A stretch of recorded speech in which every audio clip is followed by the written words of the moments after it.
atas arahan dan pertimbangan dari beberapa menteri, bahkan telah disetujui oleh Bapak Presiden Jokowi, kita akan memberikan konsesi batu bara yang cadangannya cukup besar kepada PBNU.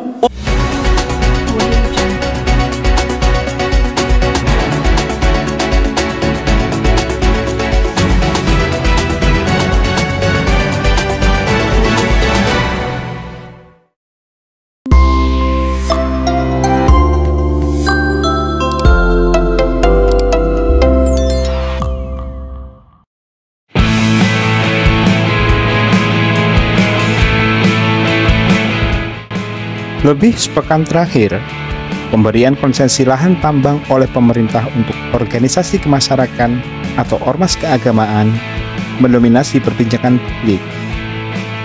Pemberian konsesi bernama Wilayah Izin Usaha Pertambangan Khusus atau WIUPK tersebut dituangkan dalam Peraturan Pemerintah Nomor 25 Tahun 2024 tentang pelaksanaan kegiatan usaha pertambangan mineral dan batu bara, yang merupakan revisi dari Peraturan Pemerintah Nomor 96 Tahun 2021.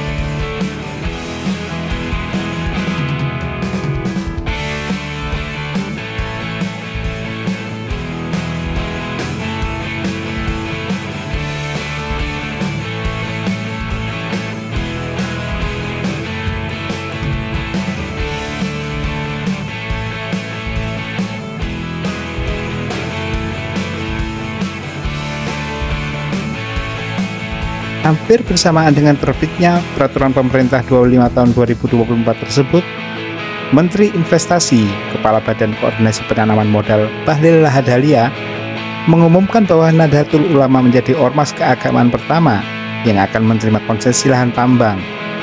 Menurut Bahlil, PBNU telah mengajukan permohonan izin dan akan mendapat konsesi lahan tambang batubara bekas lahan PT Kaltim Prima Coal atau KPC.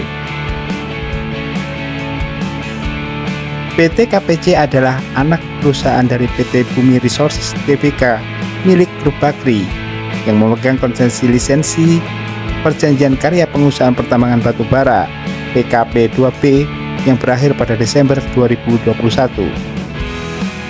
Pada awal 2022, PT KPC mendapatkan perpanjangan masa operasional tetapi dengan wilayah konsesi yang menciut dari 84.938 hektar menjadi 61.543 hektar.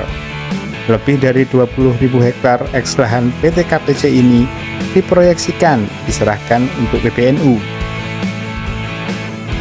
Potensi batu bara pada lahan bekas KPC ini tergambar dalam laporan tahunan PT Bumi Resources Tbk, induk usahanya.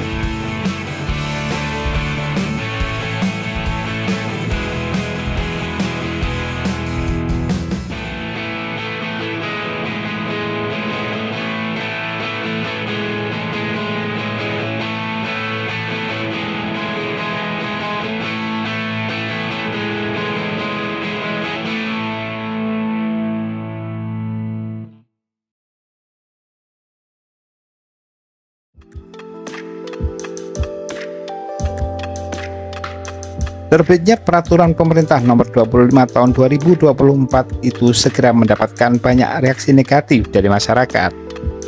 Setidaknya ada 3 titik kritik utama. Pertama, PLE tersebut dianggap melanggar undang-undang di atasnya. Kedua, peraturan pemerintah ini dinilai lebih condong bernuansa politis. Ketiga, PP 25 tahun 2024 dianggap justru menyeret ormas keagamaan lebih jauh dalam potensi konflik sosial ekonomi dan lingkungan yang kerap hampir selalu mengiringi setiap eksploitasi tambang. Kritik bahkan disampaikan kalangan Nahdliyin sendiri. Jaringan Gus Durian dalam pernyataan sikapnya mengingatkan bahwa watak dasar organisasi kemasyarakatan, terutama yang berkaitan dengan keagamaan, sangat berbeda dengan perusahaan tambang. Keterlibatan organisasi keagamaan dalam sektor pertambangan akan menimbulkan banyak risiko turunan. Industri pertambangan di Indonesia penuh dengan tantangan lingkungan dan etika. degradasi lahan, penggundulan hutan, dan penggusuran masyarakat lokal seperti terjadi di Wadas, Kendeng, Tumpang Pitu Banyuwangi, Gorontalo, Pandak Bantul, Banjarnegara, Mojokerto, dan masih banyak yang lainnya. Sementara organisasi kemasyarakatan dan keagamaan selama ini berperan sebagai penjaga moral etika bangsa, termasuk dalam hidup bermasyarakat dan penyelenggaraan kehidupan bernegara, di dalamnya termasuk kebijakan industri ekstraktif. Maka dari itu, jaringan Gus Durian menganggap ormas keagamaan seharusnya terus berperan mengingatkan pemerintah untuk mengambil setiap kebijakan berbasis prinsip etik. Karena itu, jaringan Gus Durian menyatakan menolak kebijakan pemerintah untuk memberikan izin pada ormas keagamaan karena bertentangan dengan Undang-Undang Minerba yang menyatakan bahwa izin hanya dapat diberikan kepada badan usaha, koperasi, atau perusahaan perseorangan melalui lelang. Jaringan Gus Durian juga meminta pemerintah untuk meninjau ulang izin tambang pada ormas keagamaan karena berpotensi menciptakan ketegangan sosial dan konflik horizontal apabila terjadi masalah di level lokal. Tetapi apa yang sebenarnya menjadi alasan PBNU menerima jatah lahan tambang itu? Ketua Umum PBNU, Yai Haji Yahya Khalil Stakuf, mengungkapkan bahwa hal itu adalah realisasi janji Presiden Jokowi sendiri yang disampaikan saat membuka Muktamar Nahdlatul Ulama pada Desember 2021. Jokowi saat menghadiri pengukuhan PBNU di Balikpapan juga menyampaikan telah menyiapkan lahan untuk PBNU. Oleh sebab itu, kenapa saya sampaikan pada muktamar yang lalu, pemerintah siap memberikan konsesi yang besar, tapi secara profesional, sesegera mungkin.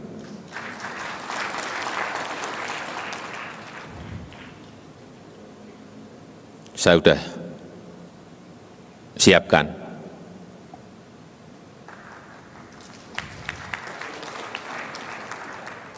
Nggak mungkin saya memberikan ke NU yang kecil-kecil.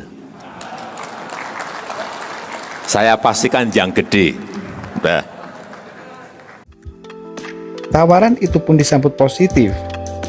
Gus Yahya mengatakan PBNU memang membutuhkan dana untuk membiayai operasional berbagai program dan infrastruktur Nahdlatul Ulama. NU butuh revenue. NU ini butuh apapun ya, yang halal yang bisa menjadi sumber revenue untuk pembiayaan organisasi. Nah, maka ketika pemerintah memberi peluang ini, membuat kebijakan reformasi ini, kami melihat sebagai peluang. Dan segera kami tangkap, wong butuh gimana lagi gitu. Menurut Gus Yahya, mayoritas program Nahdlatul Ulama dikelola oleh komunitas Nahdliyin, sementara sumber daya dan kapasitas mereka sudah tidak mampu lagi untuk menopang berbagai program tersebut. Dia mencontohkan sekitar 30.000 pesantren dan madrasah yang dimiliki oleh para Nahdliyin. Gus Yahya mengungkapkan salah satu pondok pesantren di Kediri, yaitu Pondok Lirboyo, yang memiliki 43.000 santri.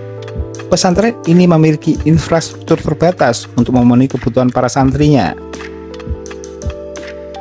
Kita lihat ya, Pondok Pesantren Lirboyo Kediri itu santrinya total 43.000 dengan infrastruktur yang sangat terbatas, sehingga satu kamar seluas kira-kira 3 kali 3 meter itu diperuntukkan rata-rata bagi 60 sampai 70 orang santri, bayangkan.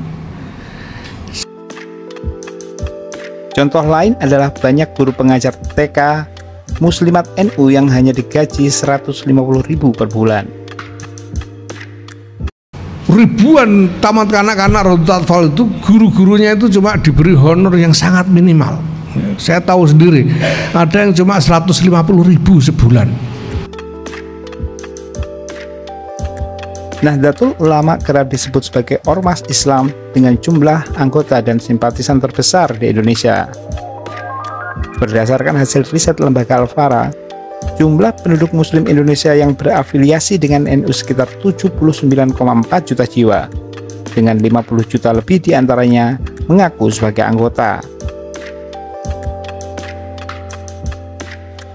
Sebelum Muktamar NU pada akhir 2021, mantan Ketua PBNU Kiai Haji Said Akil Siraj membeberkan saldo keuangan terakhir organisasi yaitu sekitar 8,2 miliar.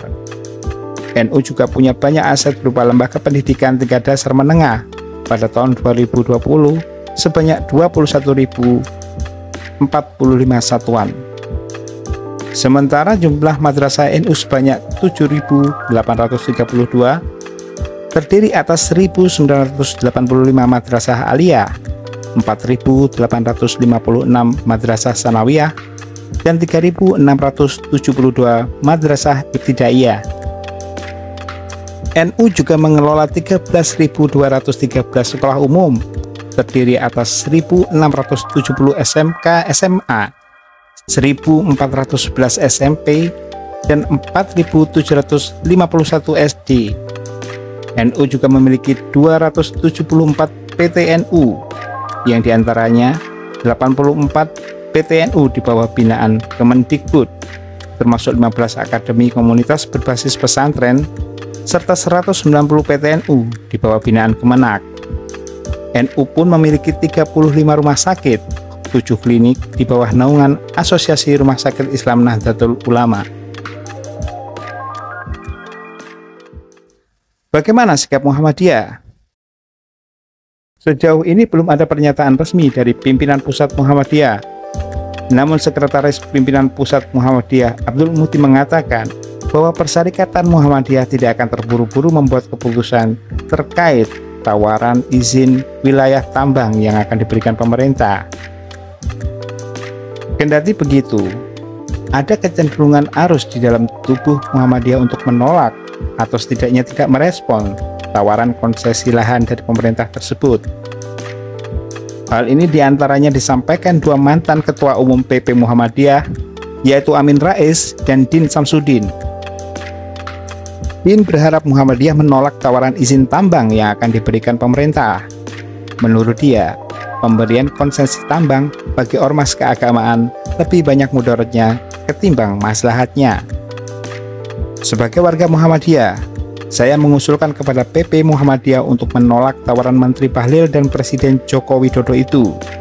Pemberian itu lebih banyak mudarat daripada maslahatnya.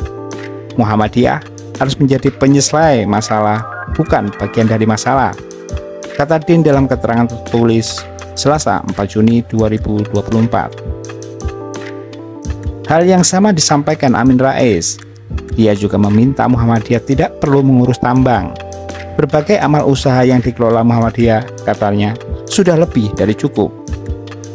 Saya ingin menyampaikan sedikit saja, jangan sampai Muhammadiyah ikut-ikutan. Nggak usah, Muhammadiyah lebih dari cukup, kata Amin dalam tayangan YouTube Amin Rais Official. Pernyataan lebih tegas disampaikan Majelis Hukum dan Hak Asasi Manusia, pimpinan pusat Muhammadiyah melalui legal opinion-nya. Dinyatakan bahwa pemberian wilayah izin usaha pertambangan khusus untuk ormas keagamaan melanggar Undang-Undang Nomor 30 Tahun 2014 tentang Administrasi Pemerintahan, sebagaimana telah diubah melalui Perpu Nomor 2 Tahun 2022 tentang Cipta Kerja. Legal opinion yang disampaikan pada PP Muhammadiyah itu menilai wewenang Menteri Investasi, Kepala BKPM, Bahlil Lahadalia untuk memberikan wilayah izin usaha khusus kepada pelaku usaha, termasuk badan usaha yang dimiliki oleh ormas, tidak berdasar menurut hukum. Selain itu, pemberian izin usaha pertambangan untuk ormas keagamaan tanpa proses lelang melanggar Undang-Undang Nomor 3 Tahun 2020 tentang perubahan atas Undang-Undang Pertambangan Mineral dan Batu Bara atau Undang-Undang Minerba.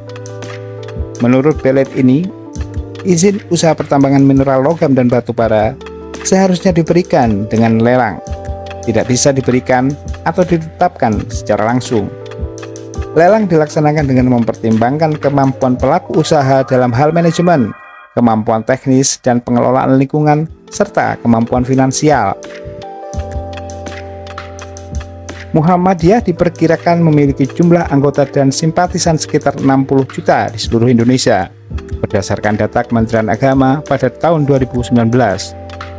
Organisasi yang didirikan Kiai Haji Ahmad Dahlan pada 1912 ini diperkirakan memiliki total aset bernilai 400 triliun.